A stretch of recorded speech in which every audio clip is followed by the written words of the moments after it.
What kind of challenges are you finding with complex care that are similar between the rural and the urban areas? Yep. And then what are some of the things that have been different for what Camden deals with versus some of the other? Well, one of the things that I think we wouldn't think about in urban areas that is actually a similarity between urban and rural is the sense of isolation that people can feel. How so?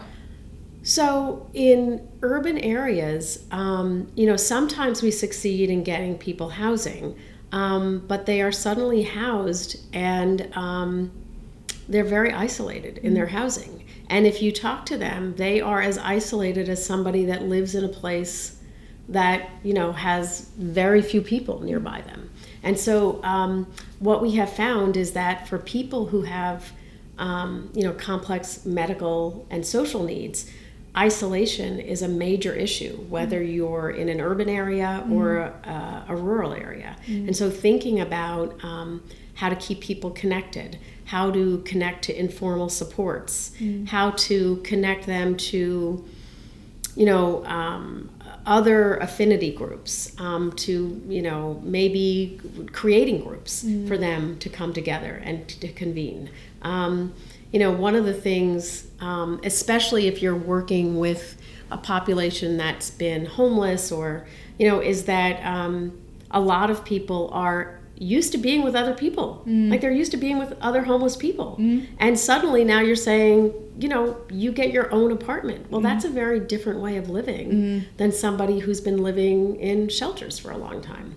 I mean, even imagine a mom with 3 kids who's been living in a family shelter with other adults around all the time. Now it's you in your apartment with your kids on your own, right? So that's one of the things that we've noticed. The other thing is that transportation is an issue. And so again, we think we're in the city and transportation should be no problem. Sure. Right? Except that, transportation is one of the major problems for our clients here, and it's a major problem for clients in rural America as well. I would say that they have the additional problem of then hours and hours sometimes to have to drive to get to where they need to go, and we don't have that similar burden. Some of the other differences are, in an urban setting, we do have a lot of access, or we have more access to sort of specialty care. And that can be a major problem in rural settings. So anyway, the problems are different, but it's also surprising.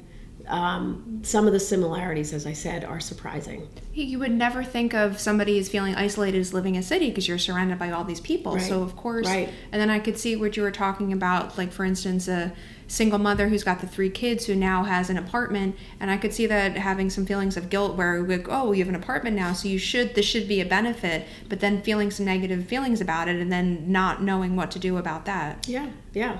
Or not having another mom in the shelter to say, can you watch my kids for 5 minutes? I'm going to take a shower. Exactly. Yeah.